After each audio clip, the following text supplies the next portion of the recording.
I'm Dr. Harrison Davis. And I'm Dr. Aisha Dickerson. And you're listening to Two Therapists and a Microphone.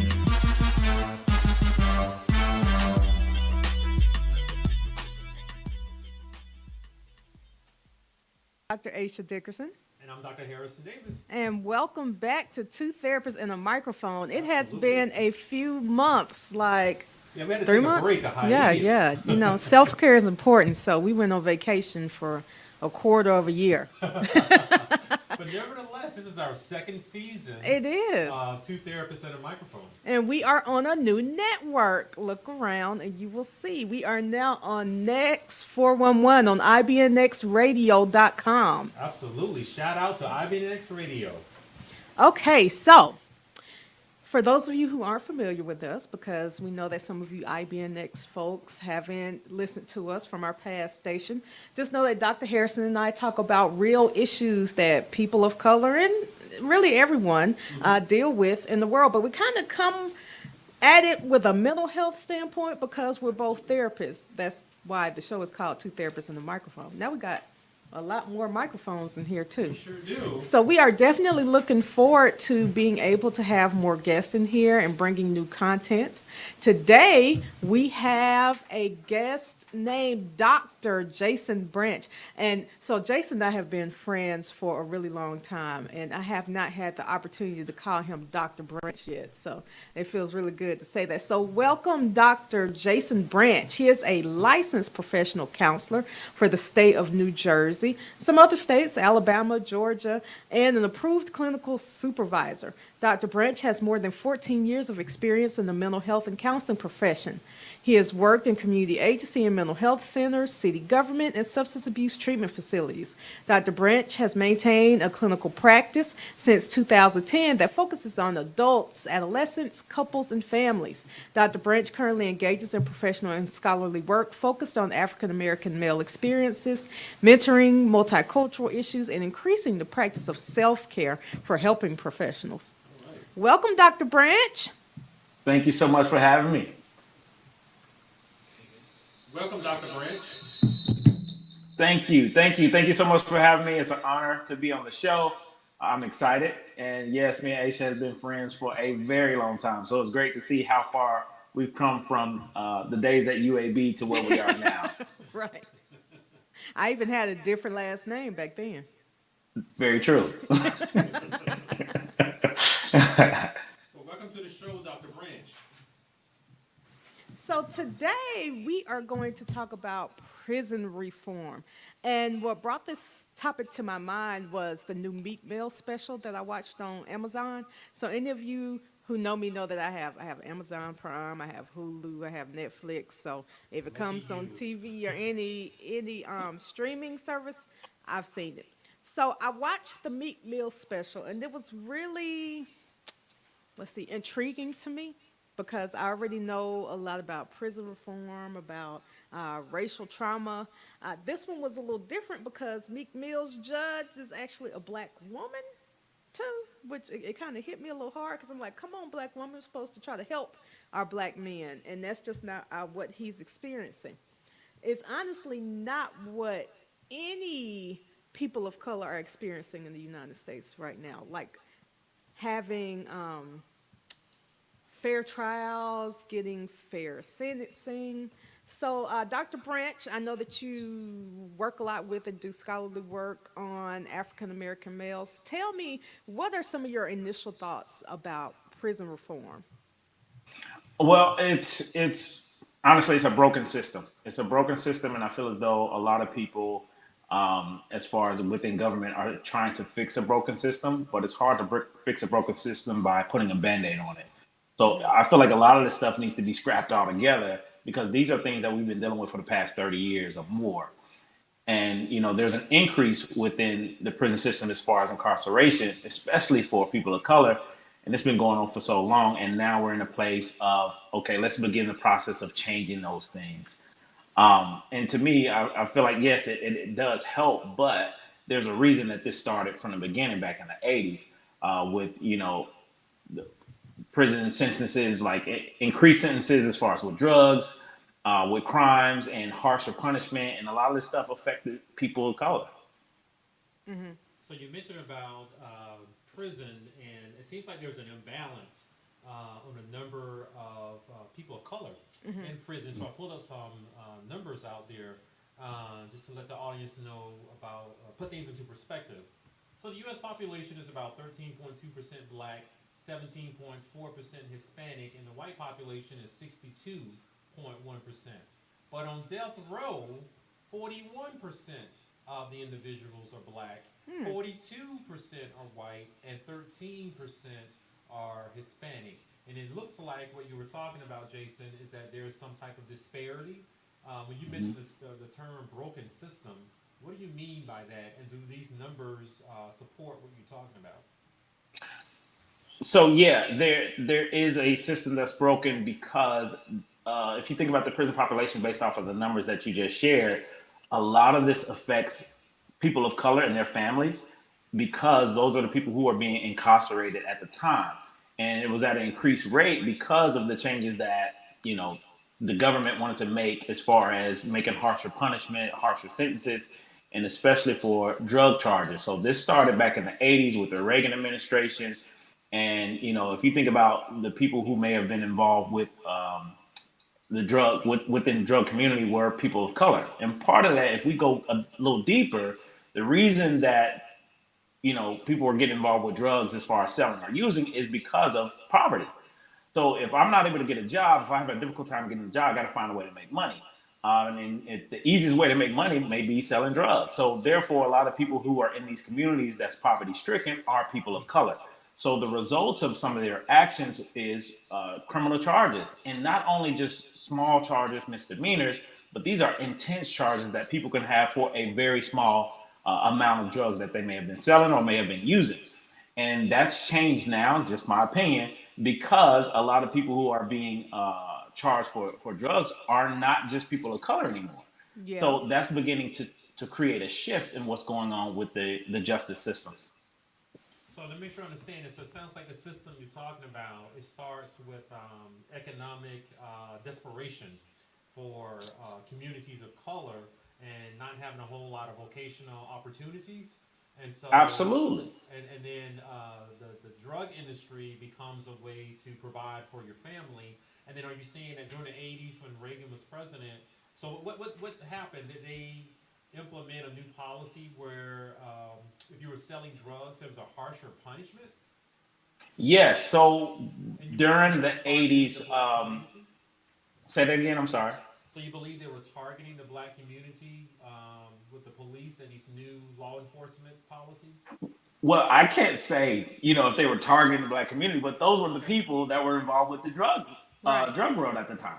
okay, So if, you know, majority of these people are people of color who's selling the drugs and we're doing these harsher punishments, then by virtue of what we're doing, we're causing an increase within that community. So those are the people who are getting these harsher sentences. So for a small amount of drugs, they could do 5 to 7 years, depends on the ounces, the pounds, or whatever the case may be. And this increased over time. So those harsher punishments came, and the people who dealt with those harsher punishments were people of color, even though they had other communities who were using harsher substances but didn't deal with the same consequences behind it, such as cocaine use versus crack use. So crack was that drug that people, I'm sorry, within government and within law started to penalize a little harsher than cocaine. Cocaine, number one, is a more expensive drug. So if I'm already dealing with poverty, crack is cheaper. So yes, I'm gonna get the crack, or yes, I'm gonna sell the crack because it's cheaper. So by virtue of this happening, it affected people of color again, going back to that poverty thing. okay. So I feel as though it may not have been targeted towards the black community or people of color, but that was the nature of what happened as far as with drugs within our community. But it sounds like there was a double standard with how the government approached individuals selling drugs, and it created a classification system. Is that correct? Absolutely, and the double standard still exists today. Well, so I do remember that from the 80s, like the crack epidemic. Yeah. People weren't just selling crack, but in those impoverished neighborhoods, they felt bad, they were depressed, maybe they couldn't afford antidepressants, or mental health wasn't really publicized in the community. So crack was a way to escape your reality. And living in the projects and poverty and crime stricken neighborhoods, you'll definitely want to escape.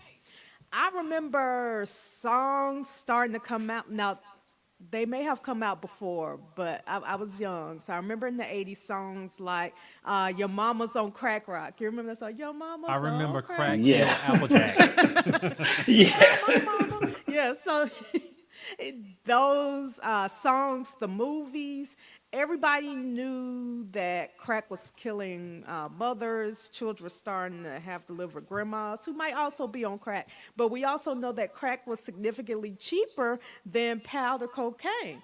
That was just considered a party drug. The rockers snorted it all the time, and they never went to jail.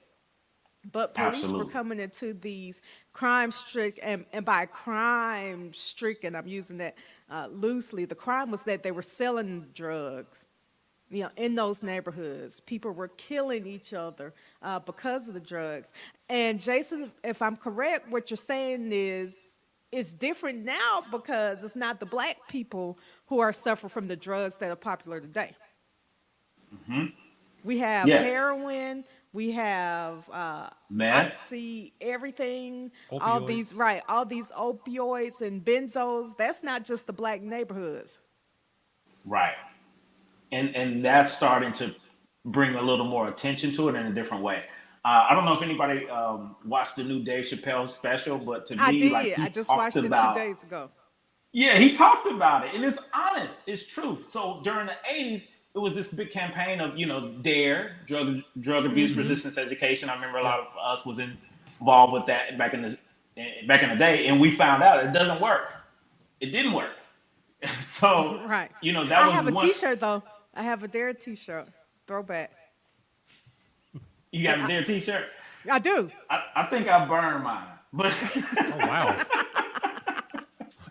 but I do remember the officer. I remember the officer. I was like Me in too. seventh, eighth grade. I remember the officer that came, Officer Doolin. Like I'll never forget that. So I think that experience helped me connect with law enforcement, but it didn't help me stay off drugs. Not that I was on drugs, but I just started getting I was about education to about it. ask. But it just, it wasn't as helpful as they expected it to be. Um, so yeah, like Dave Chappelle talked about that back in the day, 80s and 90s, it was just say no to drugs. And that was it. That was the campaign. And now it's like, no, let's actually do something with the heroin epidemic and, people who are using meth. Like, let's start doing something. Let's do treatment instead of drugs.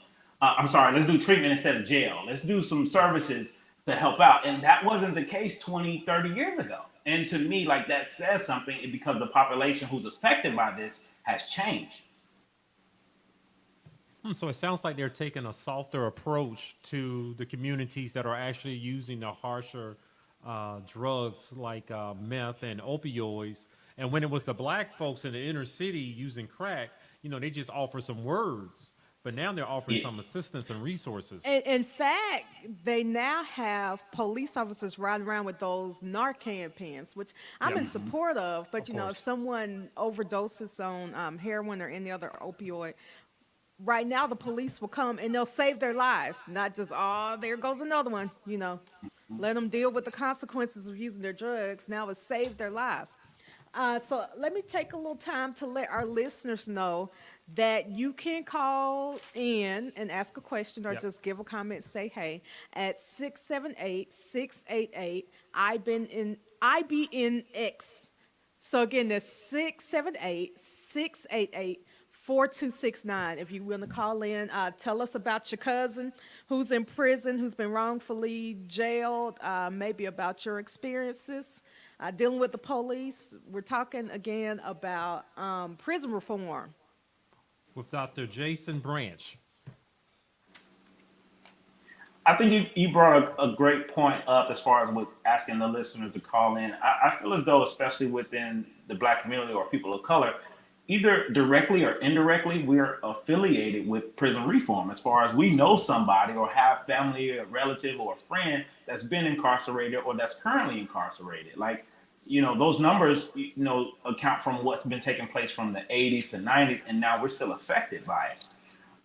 So a statistic that I saw recently that really kind of shocked me was people who are born in 2001, more than likely, as far as when it comes to the likelihood of imprisonment, 1 out of 9 men will be incarcerated in their life. Wow. And 1 out of 17 of those men are white men.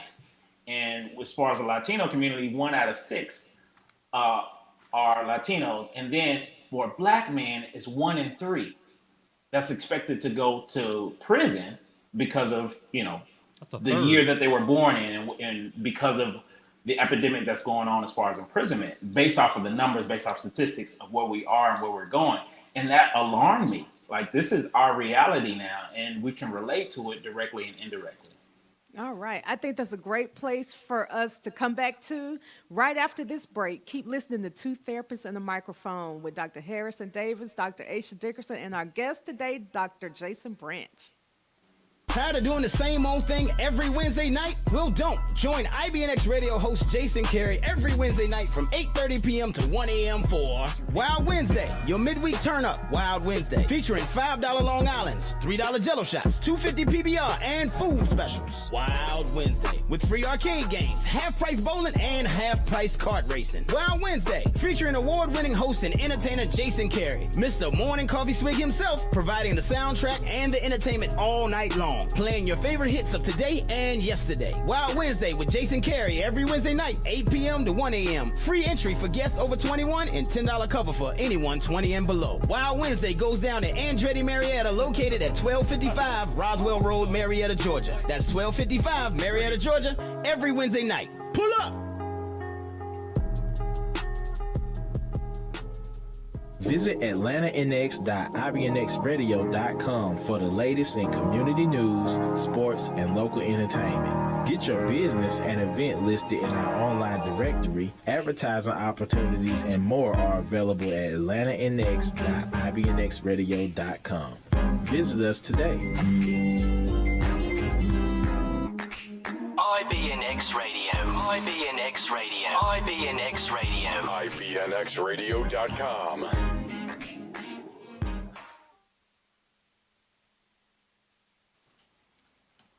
All right. Welcome back to Two Therapists and a Microphone. I'm Dr. Aisha Dickerson. And I'm Dr. Harrison Davis. And we're still here with our wonderful guest, Dr. Jason Branch. When we left, you were talking about people being born after 2001. Yeah. Is that what you said? Yeah, that's correct. Okay, so I'm thinking 2001. Those people would be 19, 18, 19? 18. So 18 years old, born within the United States. Based off of statistics, that's the likelihood of where they would end up. And part of this was based off of their race, and that's through the statistics from the Bureau of Justice and Statistics. Okay, so do you think that has something to do with what a lot of people will refer to as the, what's it called, school to prison pipeline? I've heard a lot about that. Can you explain the school to prison pipeline for us, please? Yeah, so school to prison pipeline, this has been researched, this has been discussed, that a lot of students, especially students of color who are in school settings, they do not have the resources or support available. So therefore, there is a lack of that support for them to move further beyond education as far as high school. So going into college, going into careers. So therefore, if there's no support available, then more than likely that person may end up in prison. And their person will end up in prison because of other means of trying to survive, which similar to what we talked about before, as far as selling drugs or committing crimes in order to make a living. So they're trying to make a living because the educational opportunities aren't available anymore. And because of the way the educational system is set up, especially with poverty areas, they just don't have the resources, support, and financial backing to get them to, number one, graduate high school, and then after high school, going on to college or other professional areas as far as to create a career or build a career to make a living. And if I'm not able to make a living, I have to survive any way that I can. The best way that I know how is what's easy, and that may be in my community. So that's been going on for a very long time, and is affecting a lot of black men. So it sounds like they believe they don't have any options outside of the drug industry and trying to make a living, like you mentioned.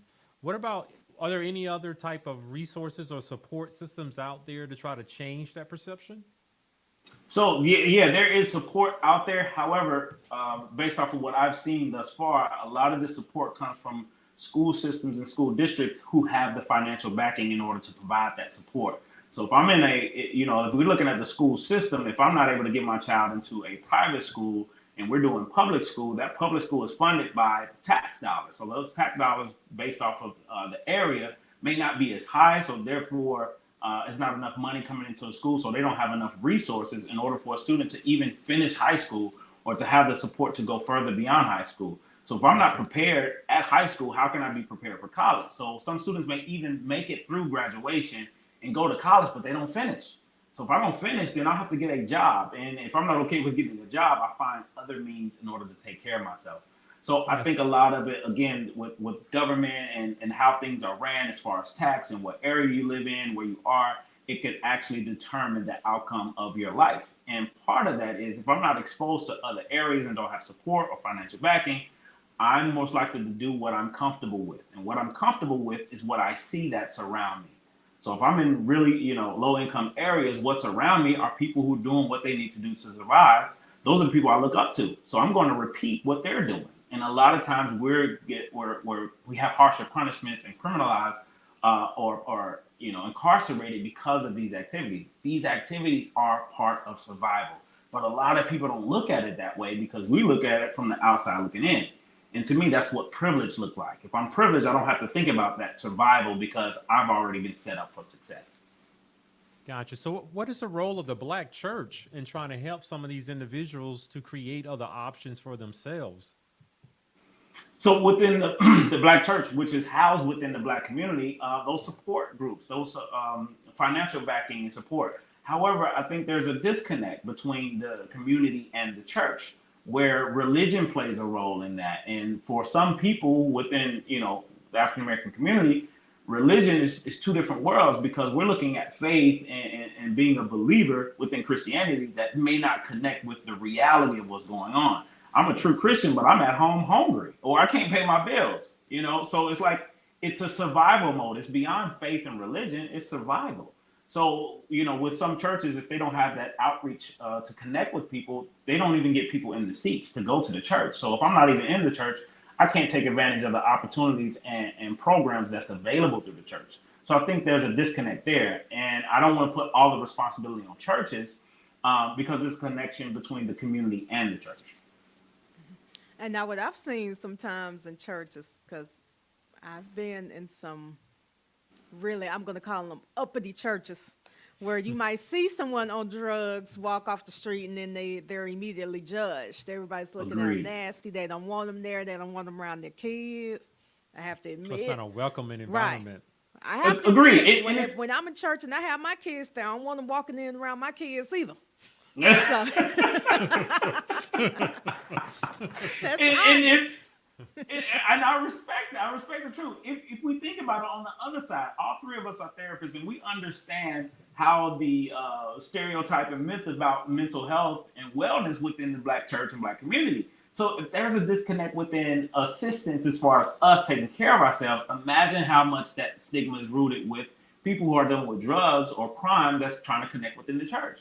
To me, it's a zero tolerance for people who really need or could benefit from that environment within the church. And some churches just aren't in that place to be able to accept people for where they are and what they bring to the table, with what they present with. Very similar to what you're meaning with, I don't want no crackhead coming and talking to my kids at church. Like that's a reality for a lot of people. Won't. I'm not going to let it happen. That's the reality. That's real. Well, what I'm hearing is when you mentioned the school to prison pipeline, it sounds like that there's an attractive path for a lot of these guys to walk down to make some money. And I was just thinking about what type of resources are available within the community so we wouldn't have to rely so much on external resources that are out there. But what I'm hearing from you, Jason, is that the church, one of those internal entities, they're not prepared to help the Black folks right there in the community. And I think that's a shame.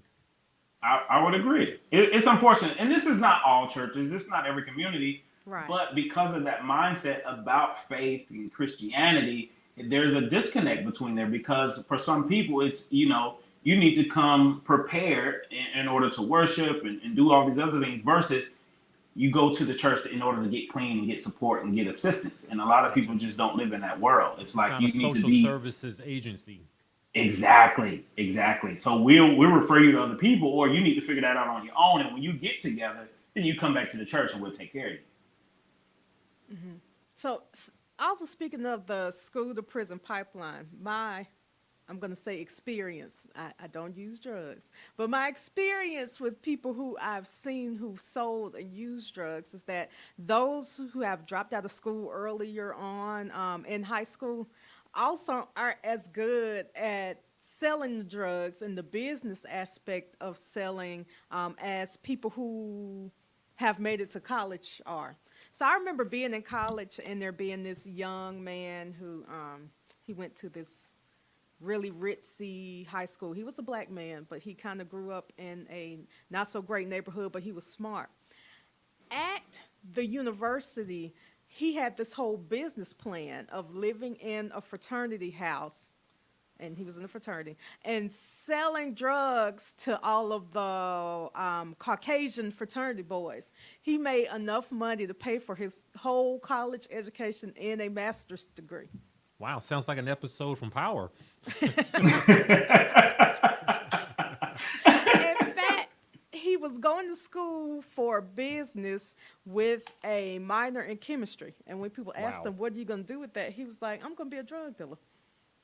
So he didn't have any problems telling people that's what he wanted to do. Well, he would say it and he would laugh. People didn't take him seriously, Ah. but the rest of us knew, yeah, that's what he did. He knew how to measure out the drugs, how to market it, and all of that. Now, today he works for a really nice nonprofit. I won't name what nonprofit that is. Yeah, but don't do that. But he had a purpose for his selling that was partially built on what he knew from his childhood and also what he knew from his education. On the flip side, I know another guy who dropped out right at 16 in high school, and he was like, I'm going to sell drugs. He was horrible at it. He got hooked on the drugs. He doesn't have custody of his children today. He can't keep a job. He got beat up by some drug dealers because he couldn't even measure the coke out correctly. That's the Like- story I usually hear. I mean, you don't have basic math skills. How are you selling? And organizational skills, Right. salesmanship skills. Social skills. So it makes me wonder, selling drugs can require some type of vocational skills. How lucrative is drug dealing if you really know what you're doing? I know for sure that it's probably not lucrative if you are selling the wrong drugs, from what I heard. So, like selling marijuana, you may get the same sentence as someone who sells cocaine, Okay. but you've made a fraction of the money that the person who sells cocaine has made. Gotcha. They're going to serve the same time that you're going to serve, but for them, it's worth it because my family is taken care of. I made so much money selling coke that I'm okay being in prison for 10 years. My kids are going to be taken care of. You being in prison for 10 years, your family's going to suffer because you didn't make anything selling weed. Gotcha. It's a lot at risk right there. So the question, what I'm thinking about, Jason, and maybe you can help me out on this, because the story that Aisha just told, I'm more familiar with the guy who gets beat up, goes to jail, he drops out of school, he's not really good at drug dealing, and he uses his own product. Jason, what can we do to help make that option less attractive to some of those guys out there that actually seek out some other type of opportunity besides selling and using drugs to avoid going to prison? Yeah, I think exposure is one of the biggest things. And I say that if you think about it, if we went to any middle school or high school or even, elementary school, we ask students, especially students of color, what do you want to do when you finish school? I'm pretty sure there's going to be 4, maybe 3 to 4 responses. Usually NBA, NFL, doctor, lawyer, engineer, because that's what we were taught. So to me, I feel as though we have very limited options because we haven't been exposed to a lot more careers that's out there. There's thousands of careers that's available, but that doesn't matter if I'm not exposed to it or even know it exists. So I'm going to pursue a career that I know that exists. And one of those careers is drug dealing. Because somebody down the street from me, that's what he does, or that's what she does. And I'm familiar with that. Or this ideal or dream to make it to the league, play professional sports. And then when we think about doctor, lawyer, engineer, I can't even get out of high school. So that's not even an option for me. Right. So I feel as though a lot of people within the community, as far as people of color, they're just not exposed to other careers that's available. So they're going to go with what's comfortable and what they see. And what they see may not be the most supportive career or successful career because it's kind of hard to get there. So a lot of people take the easy way out because that's all they know. And I think half of them don't even realize what the steps are to get to some of those professions that they name. Like they're Agreed. thinking, I'm going to go to college to be a lawyer. Well, you got to get a bachelor's degree. Then you got to pass some more tests. And then you got to go to law school. And then you got to Right. pass another test. Like that. Right. don't even And a lot of realize people what don't know these that. steps But are. and if you think about just the way, I can't speak for everybody, but for me, the way I grew up, there was three options. You know, I grew up in Dayton, Ohio. And for us, it was either, after you graduate high school, because that was the expectation. That was the highest level, is graduating high school. So after you graduate high school, either one, you go to the military, you get a job, and a job means Taco Bell, Burger King, or you go work at a factory. Those were my three options. So therefore, I didn't see anything else. I didn't think of anything else. I didn't know of anything else. So it didn't matter. So the conversation about becoming a lawyer, doctor, engineer was just like, oh, that's for people that go to college and that are smart. I never thought I was smart. So those weren't even options for me.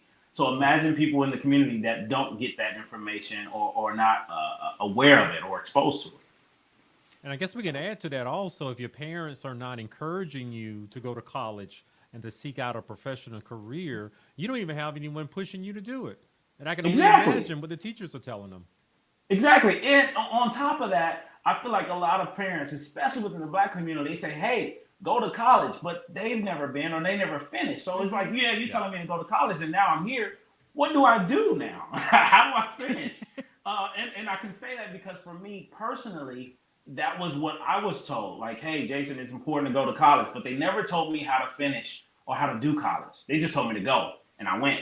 And when I went, I kicked it and had a great time. I'm no different than somebody who didn't go to college and kicked it and had a great time within their community. And that's how they got involved with drugs, partying, whatever the case may be, and end up in jail. I don't feel as though we're an exception to the rule. We just made different choices because of what we were exposed to. So you mentioned that you grew up in Dayton, Ohio, and that you had these options that weren't exactly great options. What do you think makes you and other successful Black men from impoverished communities different from those who decide to go in and sell drugs? Like what was that special something that Motivation. Yeah, there we go. What was your motivation for doing something different? To me, it wasn't even the motivation. It was just the exposure to other opportunities. True story. And this is us. We family here. Everybody here is family, right? The only reason I went to college is I had a cousin and uncle that was in college already at the University of West Alabama. And they recruited me my senior year. My senior year, I had no idea what I was going to do with my career, with my life. I didn't even have goals, dreams, none of that. I was like, I'm either go to the military or work at Taco Bell. One or the other. I'll be okay. So that was a true story. Wow. So they told me, hey, Jason, before considering the military, maybe you should try college first. And I said, okay, I'll hear what you got to say. And they sold me on college based off of the fun extracurricular activities that I could do in college, such as going to parties, clubs, kicking it, Greek life, drink, smoke, women, get away from your mama, all of that. Like that's An exciting what they lifestyle. sold me on to go to college. And that's the reason I chose to go to college was to kick it. I didn't choose to go to college for education and career. I went to college to kick it. That's how I got out. So when I went to college to kick it, I was around a lot of people who had a different background and they knew they were going to college and they knew what they wanted to do when they finished college. They had goals, they had dreams, they had desires. I was around those people and they poured into me as in, hey, Jason, you actually got a lot more sense than you give yourself credit for. College is not just for kicking it and partying. College is actually for you to get a career. And that's what changed for me. And for everybody's story is different, but that was my story. So I don't feel as though, I was that smart or anything else. I was just exposed to things and I had people that poured into me because I wasn't pouring into myself. That's a great story. 'Cause it sounds like, regardless of the reason you go to college, that's an opportunity for you to look out some other options for yourself. It reminds me of when I was a counselor at the University of West Georgia. I got an echo in my ear. I was a counselor at the University of West Georgia, and a lot of the students were coming in, and I would talk to the black students, and I would ask them, so why are you in college? Why are you here? And amazingly, a lot of them had mentioned the TV show A Different World. And Yeah. this was back in 1998, 99, 2000. And I was like, A Different World. But for many of these black folks, these young black kids and teenagers, that was the first time they actually saw black characters, black individuals in college. And not only are they in college to learn, but they're there having fun and they made friends. I remember some of the students telling me they want to do the same thing. And that's why they were in college. So I'm glad to hear that you took advantage of an opportunity to go to college and learn something new and actually make something of it, because a lot of these folks don't have that. Absolutely. Absolutely. I do feel very fortunate of my story of how things happened, because I also had two examples. So my cousin and uncle that was at the school, my cousin, he was told the same thing I was told. Hey, try college first. If it doesn't work out, then go to the military. So my family, we have this whole mentality of once you finish school, you go to the military. And for him, he didn't finish. After his first or second year, he dropped out and he went to the military. And my uncle actually finished, but guess where he went after he graduated? To the military as an officer.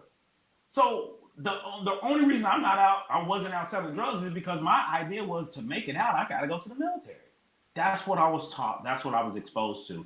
So to me, I feel as though I was fortunate. But for other people who are not exposed to the military or other careers, it's like you sell drugs after you finish school, if you finish school, or you rob or do whatever you need to do to survive. So I can only repeat what I've been taught or what I've been exposed to. If I hadn't been exposed to it, it doesn't exist. So for a lot of people, college does not exist because they haven't been exposed to it. It's a dream. It's an idea. And that doesn't have any validity behind it. A lot of them. Say again? It's a fantasy for a lot of the kids out there who don't have siblings or cousins who are in college, and they don't know anybody who actually went to college. Exactly. So I feel very fortunate and blessed that I had family there. That's one of the main, I know without a doubt, that's the main reason I went. And even when I applied, I don't know how the hell I got in to this day. So the real true story. This is us, we family. So I was a horrible high school student. Dayton, Ohio, Montgomery County, I was a horrible high school student, barely graduated from high school. I had to take night school and summer school just to graduate on time. And my grades were so bad when I applied to the University of West Alabama, they said, hey, you're going to be on academic probation, so you need to start during the summer. I graduated June 3rd. I was in summer college classes June 7th. And that was just to be remedial by the fall. So, most people take English 101 when they start college. I took English 098. That's 2 levels before 101. You're not the only one, brother. No, you sure aren't. You're not the only one. Yes. So, looking at us now, most people wouldn't think, what we had to go through to get to where we are. But that's the reality. And I think that's the reality for a lot of people of color, because we just haven't been exposed. We don't know what's out there. Yeah, I think another thing about A Different World is that it also exposed a lot of people to the idea of attending an HBCU. That's right. Now, I didn't attend an HBCU. My parents did, but growing up, I don't remember them really talking about, like this is an HBCU. I mean, this is an HBCU and this is a PWI. It was just like, go to college, and I didn't know the difference. I find myself just now explaining that to my own teenager a couple of years ago when she came up to me and asked me what's a hip coup, is what she called it. I said, what is a hip coup? I don't know what that is myself. Yeah, I said, spell it for me. And she said, HBCU. Oh. I know. Parenting failed. I haven't. That's a teachable moment. But I did, I taught her what it was, and whenever we visit another state, we always visit different colleges, and I make sure that I take her to a PWI and I take her Gotcha. to an HBCU and let her walk the campus and, talk to different people that I may know there to get their experiences. But HBCUs do provide some opportunities for people of color that some PWIs don't necessarily I agree. give. I agree. I know a couple that had what's it called when they don't care about your ACT score? Like you get to try at least once. I mean, to be admitted to the college? Yes. Okay. Miles College was one of those. You didn't Okay. get an ACT score. They didn't care what your GPA was. You get to at least come in and try. Okay. Like if you fail, they got your money for a It's like semester. an open access college right, is the term right. they use now. Okay, open access. Mm-hmm. So I'll know that for the future. And so if you fail, they still, they got your money for the semester. But if you succeed, boom, you Mm-hmm. get to see that I can succeed and I can do something different than what I did when I was in high school. Yeah. And I think a lot of people also don't consider college because they may feel like they were in Dr. Branch's situation where, my grades are so bad, nobody's going to accept me anyway. So Yeah. what's the point in applying? Yeah. Let yeah. me go deal these drugs. Yeah, and we're talking about college, as an opportunity, as a way to get out of that school to prison pipeline. There's also vocational training. Exactly. And I always encourage that to some of my friends who are parents of teenagers. We all like to imagine that your kids can go to a traditional 4-year college, and I want them all to go, but there are some realities out there that perhaps a vocational training technical college, a 2-year associate's degree may be something that's much better for them. Anything to help them to avoid going to prison and making some poor decisions based out of a sense of desperation. So let's talk about that when we come back. Let's talk about what we can do to help with prison reform. Talk about some of these other options. Keep listening to Two Therapists and the Microphone on Next 411 on IBNNextRadio.com. You're listening to IBNX. IBNXradio.com. The station with the best music. Best music. I love the music. Best music. Hey, what's up? It's Jay-Z. Hey, I'm Mariah Carey. Hey, it's Katy Perry. It's your boy T.I.P., man. Get it. It's your boy Sean Kingston. What's up, y'all? I'm Beyonce. This is Nicki Minaj, and I'm in the mix with IBNX Radio. Visit AtlantaNX.IBNXradio.com for the latest in community news, sports, and local entertainment. Get your business and event listed in our online directory. Advertising opportunities and more are available at AtlantaNX.IBNXradio.com. Visit us today. IBNX Radio. IBNX Radio. IBNX Radio. IBNXradio.com. Tired of doing the same old thing every Wednesday night? Well, don't. Join IBNX radio host Jason Carey every Wednesday night from 8:30 p.m. to 1 a.m. for Wild Wednesday, your midweek turn-up Wild Wednesday, featuring $5 Long Islands, $3 Jello shots, $2.50 PBR, and food specials. Wild Wednesday, with free arcade games, half-price bowling, and half-price kart racing. Wild Wednesday, featuring award-winning host and entertainer Jason Carey, Mr. Morning Coffee Swig himself, providing the soundtrack and the entertainment all night long, playing your favorite hits of today and yesterday. Wild Wednesday with Jason Carey every Wednesday night, 8 p.m. to 1 a.m. Free entry for guests over 21 and $10 cover for anyone 20 and below. Wild Wednesday goes down at Andretti Marietta, located at 1255 Roswell Road, Marietta, Georgia. That's 1255 Marietta, Georgia, every Wednesday night. Pull up!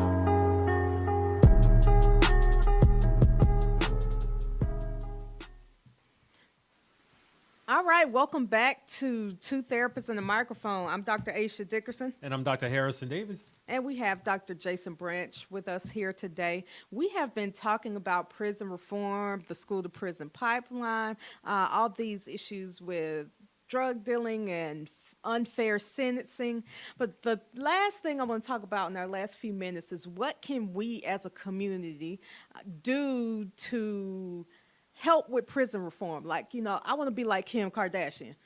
She can go and talk to Trump and get people released from jail and all of that. How can I be like but better Or just as effective. There we go. That's the word I'm looking for. How can I be as effective as Kim Kardashian? Dr. Branch, what do you think are some of the things that we as a community can do to help? So for me, my number one response is prevention. So part of that prevention is through mentorship. For a lot of us who are not in prison or overcame prison, this is an opportunity for us to give back to our communities, to especially people of color, through mentorship. And to me, that mentorship allows people to be exposed to a lot of different things. So to me, preventing someone from being involved in the prison system altogether is one way of kind of helping change the narrative of what goes on. So to me, I'm kind of on the back end of mentorship and kind of pulling people up and teaching them different things to prevent them from going to college.